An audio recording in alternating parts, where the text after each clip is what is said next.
In 1825, by the shores of the Black Sea, the emperor died.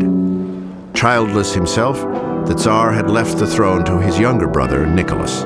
Nicholas was 19 years Alexander's junior. So while Alexander I was a child of the Enlightenment, Nicholas I was not. Nicholas I grew up in an atmosphere of hostility to revolution and of breaking revolution wherever one might spot it. But the succession from Alexander to Nicholas had been a strictly kept secret. The Tsar-to-be hesitated to take the throne. None of this had been publicly established, so there was a sort of interregnum of a few days, and the conspirators took advantage of this to try to achieve the overthrow of the absolute monarchy. With the succession in turmoil, the radicals knew they might never have a better chance. December 14, 1825. Nicholas ordered Russia's elite to swear allegiance to his reign. Rebel officers, the Decembrists, gathered in St. Petersburg's Senate Square. They began to chant for a new form of rule, a constitution. By noon, 700 rebels waited in the square. Troops loyal to Nicholas surrounded them. Then the Tsar-to-be rode into view. Absolute rule or a constitution? For a moment, Russia's fate hung in the balance. Then Nicholas opened fire. The Decembrist rebellion and the dream of sweeping political change collapsed in chaos. The Tsar still reigned supreme.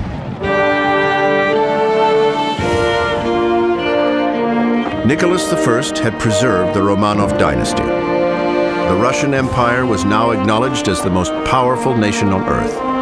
But 100 years of revolution had just begun.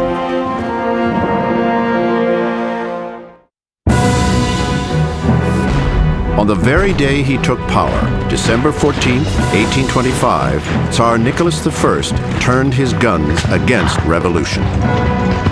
Rebels in the army, the Decembrists, had threatened the new Tsar's right to absolute power by demanding a constitution for Russia.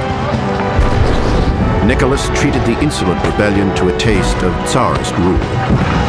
He crushed it. What it did do, though, was to frighten him and to persuade him for the rest of his life that there was a real risk of revolution in Russia. Nicholas exiled the rebel rank and file to Siberia. The ringleaders of the Decembrist rebellion he sent to the gallows. Under Nicholas, the Tsar's absolute rule became Russia's official creed. He declared democracy or a constitution out of the question. I have never thought that any system could be better than that by which kings were delegated by Providence to govern the masses. In the Russian Empire, politics was illegal. There were no legal political parties. One could not write what one believed. One could not discuss ideas. One could not discuss politics legally, or one was taking a great chance. Politics was driven underground into secret, small cells.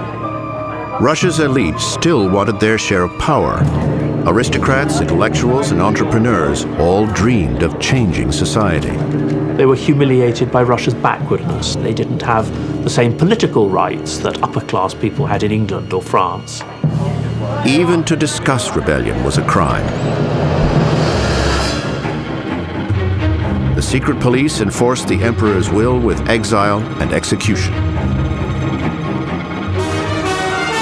Only one man dared to publicly express the universal longing for dignity and freedom.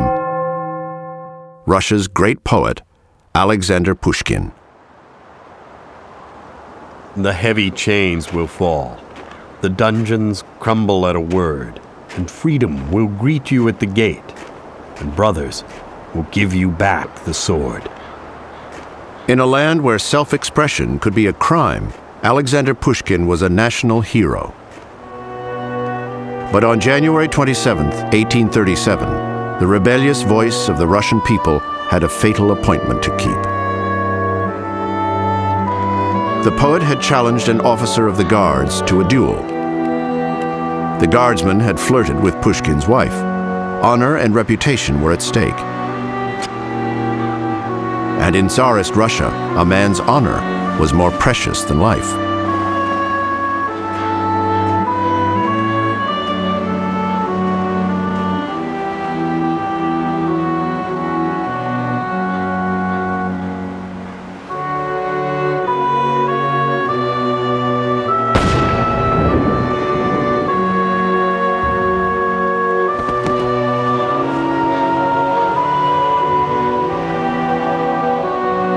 The great poet's death was a national tragedy.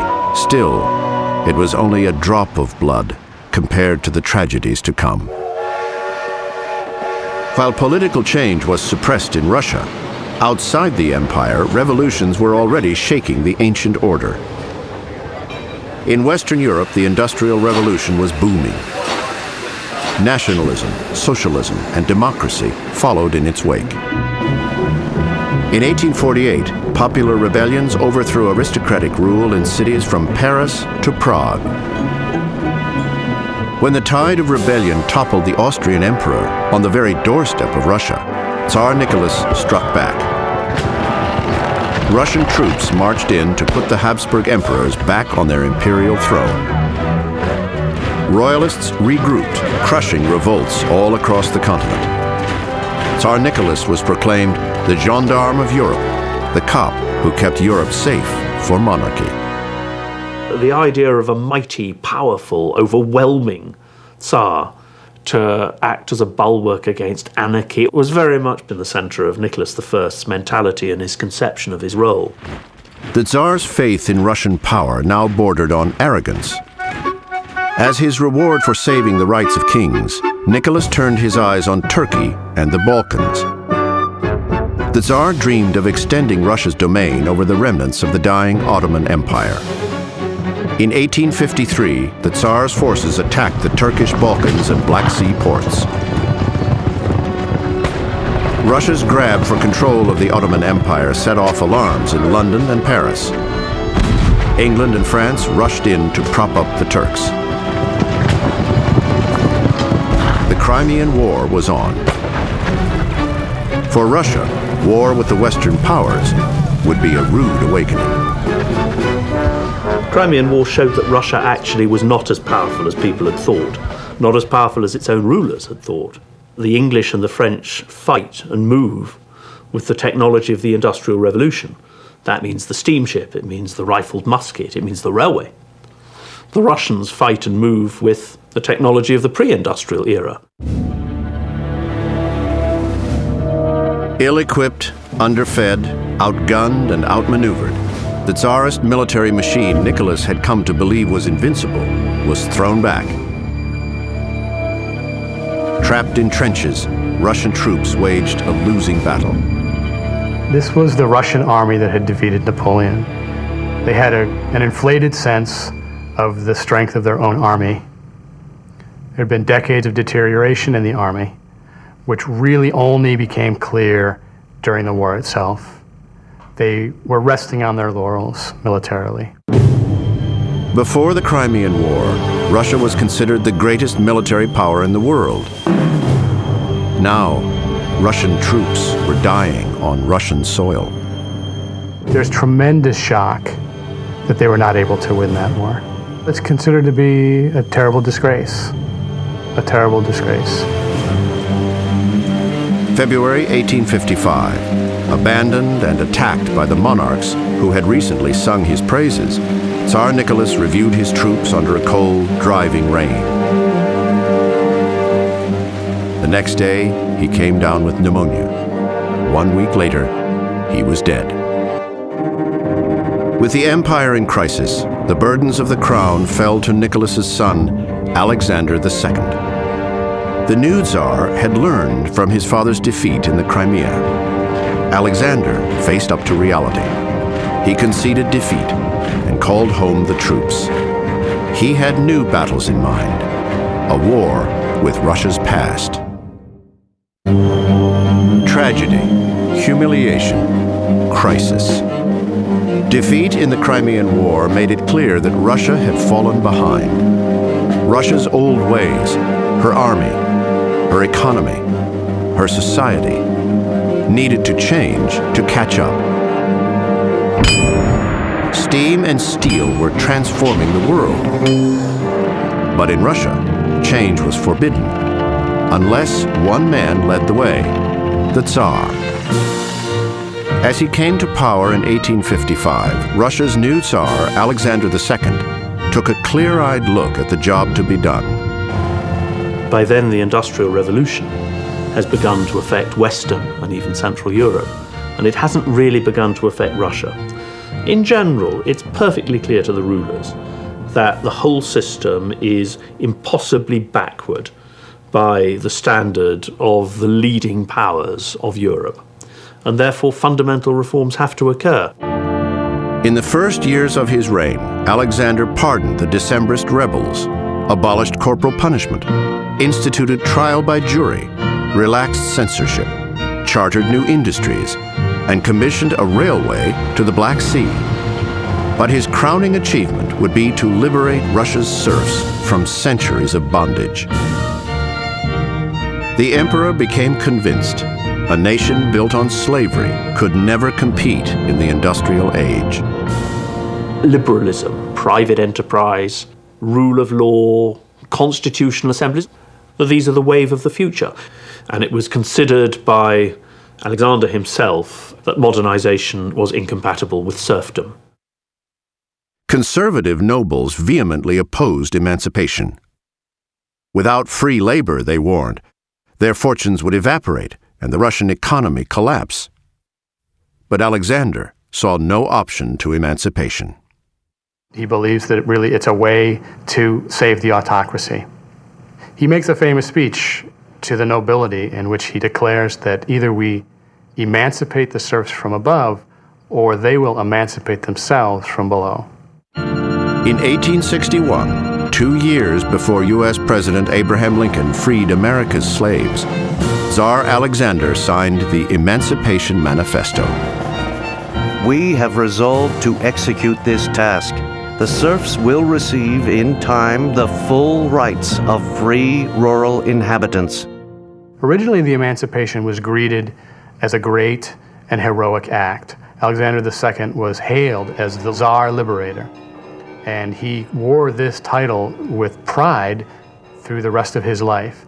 But very quickly, people had become disappointed with the actual effects of the emancipation. The peasants had to buy their land from the landlords at very high prices, which put the peasants into deep debt. The emperor had set the peasants free, and yet they were poorer than ever. Agricultural production plummeted, and as many had feared, Russia's economy teetered on collapse. The revolutionary underground began to call for radical action. Small but significant sections of Russian educated society are calling for the overthrow not just of the monarchy, but of private property and of marriage. Well, advocating republicanism, socialism, and free love in the reign of Queen Victoria in the 1860s is pretty radical. Not at all surprisingly, these people turn against the Tsarist regime. Some called for elections and free land. Others called for blood. The blood of the Tsar. They called themselves Narodnaya Volya, the people's will. The tight-knit terrorist ring was led by a woman, Sofia Perovskaya. She's a child of privilege.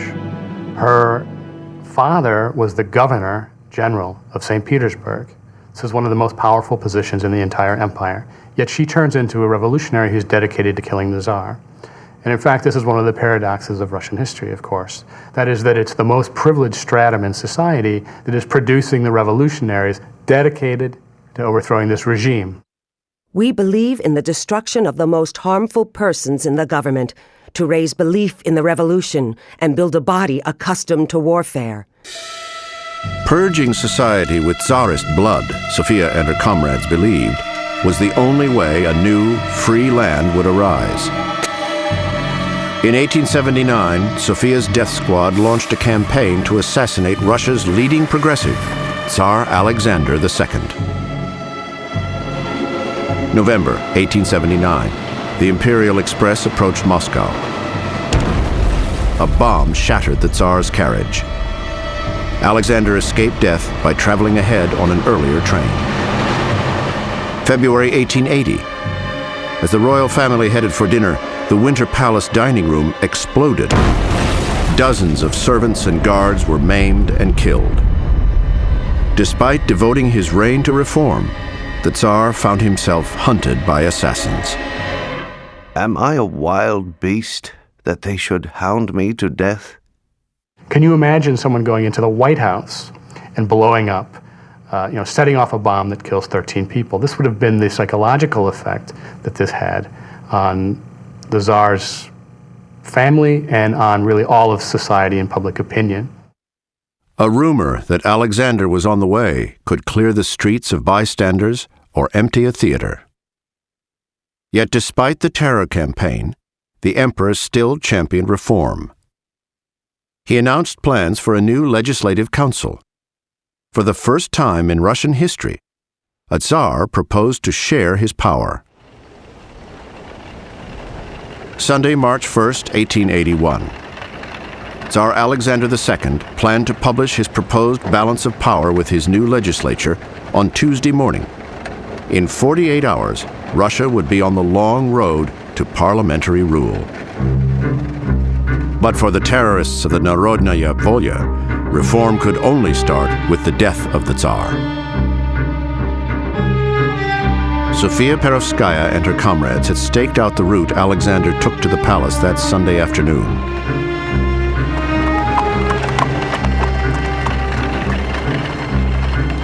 With the drop of her kerchief, their revolution was on.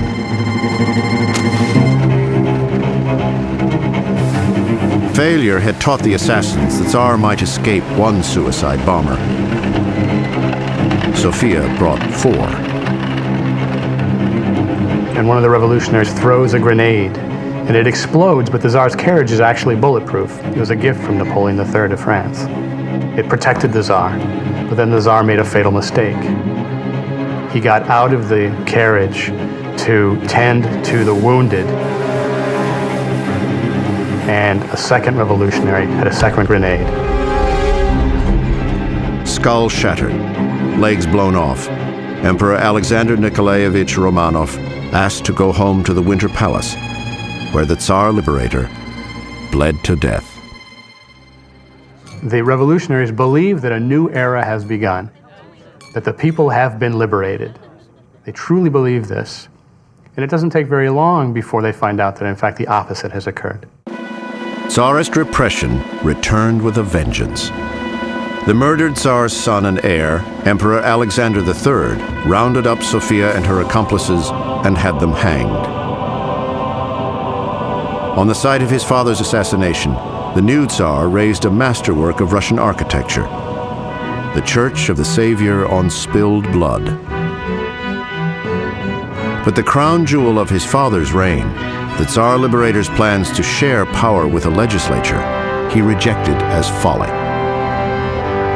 Under the despotic new Tsar Alexander, reform was finished. Starting in 1881, what you have is a recoiling from any of the progress, political, economic, social progress that had occurred in the rest of Europe. And to close the curtain like that meant that you were opening the door to revolution. 6 years later, remnants of the Narodnaya Volya plotted to kill the new Tsar. Their plans were discovered and the ringleaders were hanged. One of the executed revolutionaries, Alexander Ulyanov, left behind a devoted younger brother, Vladimir. Inspired by his elder brother, Vladimir Ulyanov would soon remake Russia under his revolutionary nom de guerre, Lenin.